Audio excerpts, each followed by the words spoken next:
Hello, my name is Jackson McGregor, and I'm here to tell you that video games are more beneficial and have more benefits than people tend to think. So, when I say video games, everyone's like, oh, this guy's a fool of himself. Like, there's no benefits to video games. All they think about is that you're lazy, you're unproductive, you're wasting your time, and this will never help you in the future. People don't think that video games have any sort of benefits because all you're doing is sitting in a room playing with your little thumbsticks and you're not really benefiting anybody but yourself for, let's say, like an hour or two. And when people like to have that negative cloud in their mind about video games, it kind of closes off the subject to more conversation and more topics. So let's say somebody says, "Oh, video games are better for you," and some guys like, "Oh, that's not true. All you're doing is just sitting around in your room laid back with your control in your hand." Nobody thinks about what games you're playing and what type of brain stimulation you are getting for that specific game. So for specific games, there are games like shooting games or strategic games or role playing games that each have their own benefits and stimuli that make you more apt to focusing on certain objectives. So when people think of, let's say, a first person shooter game, they're just in their head, they're just thinking that, oh, this person's just shooting and killing, he's just looking around, he's not like doing anything with his brain. But there are actual studies that show that using certain parts of your brain are required for these types of games. So for, let's say, first person shooter, the first person shooting games, let's say we're trying to focus on our player tracking, it focuses your eyes and your awareness and your reaction time, and just that alone is very very good as a physical skill and a skill for your brain, because your eye tracking is getting improved and your reaction time is also getting improved by itself. And that's just one of the many many benefits for gaming.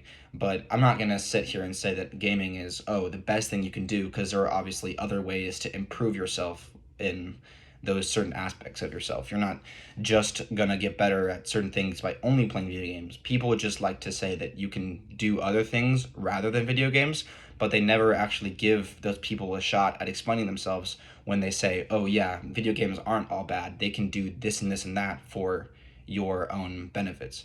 Some people, like my parents definitely have told me this in my life, and it's obviously what a lot of people hear, and some people like to reject that thought. But some people are like, oh, why don't you just go watch TV? Watching TV has better brain stimuli than playing this parkour game.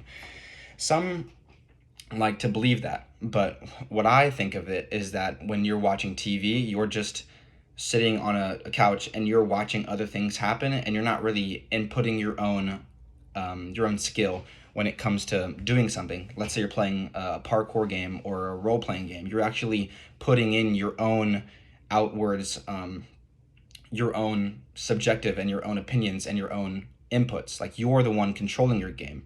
Whereas a TV, you're just kind of observing, and it's more of like you're sitting in the back corner, like not really doing anything with the game. But with a TV show, it's just you sitting. With a video game, you're actually controlling and you're actually putting in your own input to the game, and therefore it's just textbook more effective to be playing a video game than TV. Obviously, there are certain ones that are better, like certain TV shows will do better things for, like, National Geographic. It opens your mind to certain new parts of the world, and nature is different for that very purpose. But if we're watching a TV show about true crime or reality TV show or Friends, like, you're not really going to be benefiting much from the aspect of the show. The show is not really doing anything to you. You're just kind of watching the story. But if you wanted to watch a story, you could play a role playing game, and whereas you're inputting your own thoughts and your own feelings into that while you play the game. So it's not only a TV show, but it's also you get to focus on other parts of yourself.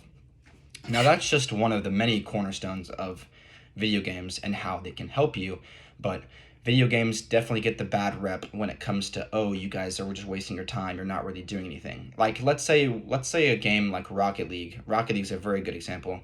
So Rocket League is a video game about soccer mixed with RC cars, and you kind of use the cars to hit the ball into the goal, and so you're playing soccer, but you're playing soccer within a different in a different sense. So you're using different types of mechanics and different things than a human would for your regular soccer. So the game itself is entirely different. Now, what makes Rocket League special is that Rocket League is a game you can play by yourself or you can play with a group of people. And a group of people, teamwork, let's just say teamwork, is way more coordinated than the single player. So you can definitely work together better on a team, but you can also work solo. But how games like Rocket League work is teamwork actually helps you improve certain skills like communication skills, working together, like strategizing, and just so many other things that you wouldn't get watching a TV show. Like you can be playing Rocket League and you could be improving your social skills with your friends and improving your teamwork skills and communication skills. Whereas in Friends, you're just looking at other people being friends and communicating. Whereas you're not really learning anything from that. You're just kind of learning from fake experiences that never happen. But Rocket League or just teamwork games in general, they have those kinds of things that you can learn yourself and then use that later on. It's not going to be like a life changing experience, but it's going to be something that helps you with how to get better at the game. So with gaming, you can improve yourself and your own skills as time progresses. And with TV shows or with other things, I don't want to harp on TV, but with other things like you can just be learning for like while reading a book. Reading a book is definitely improving your literacy and your language and your vocabulary, but is it going to help you improve your hand-eye coordination or your reaction time or your communication skills? I would digress. It's very debatable, but video games get a very bad rep, and I don't think that people deserve the hate that they get for video games. I think that everything is subjective. Everybody has their own skills in life and their own personal their own favorites. They love to do things. Like some people like to go for walks. Some people like to do reading. Some people like to draw. Everything has its own creative difference, and I think video games definitely is its own niche and deserves more respect.